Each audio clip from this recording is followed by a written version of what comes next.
खुलुमबाय लोगोफोर, दिनैनि गोदान रादाबाव नोंथांमोनखौ बरायबाय। नोंथांमोननि थाखाय गुसुं समनि गेजेराव लाबोबाय गोनांथार रादाब।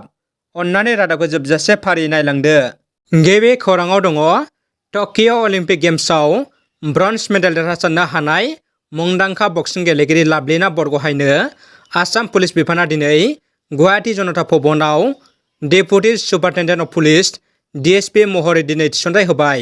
बे थिसनथाइ होनाय बुब्लियाव रायजोनि गिबि मन्थ्रि डक्टर हेमन्त बिश्व शर्मा आरो आसाम पुलिसनि DGP भास्कर ज्योति महन्त लोगोसे गोबां गेदेर गोलाव बिथांमोना नुजाथिदों। बिथां लाइमोन बक्सार लाभलिना बरग'हाइनो आसाम पुलिसनि गोजौ बिबान होनाया रायजोनि गेलेगिरि लाइमोनफोरखौ थुलुंगा होगोन होनना आसामनि DGP भास्कर ज्योति महन्तआ बुङो। बड'फा उपेन्द्रनाथ ब्रह्मनि गोदान स्टेटु बेखेवदों। बाक्सा जिल्लानि हावलियाव थानाय बड'लेण्ड गेस्ट हाउसनि मोखाङाव लुफुंनाय बड'फानि मुसुखाखौ दिनै बिटिआरनि चिफ प्रमद बर'आ बेखेवना होयो।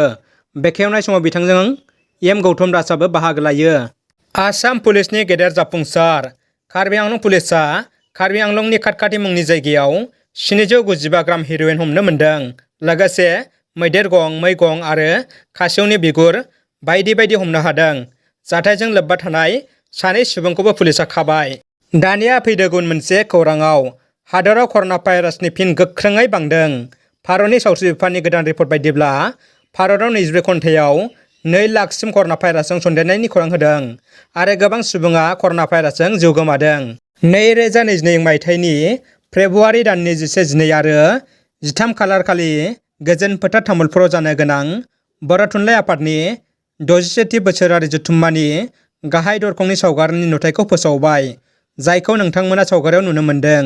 सानथामनि हाबाफारिजों खुंनाय बाक्सा जिल्ला दुलाराय बर' फरायसा आफादनि 17थि थान्दै जख'न्थाइजों लोब्बा लाखिनानै खुंनाय काबादि गेलेनाय आरो बुलुर गेलेनाय बादायलायनाय हाबाफारि लानाय जायो। बिनिनो काबादि गेलेनाय बादायलायनायाव राबां दख'रा एबसुनिफ्राय सेथि आरो सिके दख'रा एबसुनिफ्राय नैथि बान्थाखौ मोननो हायो। गुबुन फारसे बुलुर गेलेनाय बादायलायनायाव सेथि बान्थाखौ खोला बिजनि दख'रा एबसुनिफ्राय आरो नैथि बान्थाखौ राबां दख'रा एबसुनिफ्राय मोननो हायो। दानिया फैदो जोबथा खौराङाव। कर'ना भाइरासजों गाग्लोबजानाय भारतनि मुलुगदांखा देंखोनि रानि लता मंगेशकरआ दासान्दि मुम्बाइनि ब्रिच-केन्डी हस्पिटालाव फाहामथाय लागासिनो। बेखौ थाबैनो गाहाम फारसे फैनो बिथांनि लाख लाख अनसायारिफ्रा आर'ज गाबदों।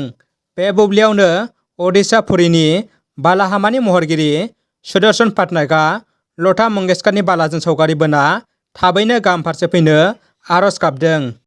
रादाबा एसेनोसै लोगोफोर। रादाबखौ जोबजासिम नायनायनि थाखाय गासैनिसिमबो गोजोननाय बावहरबाय।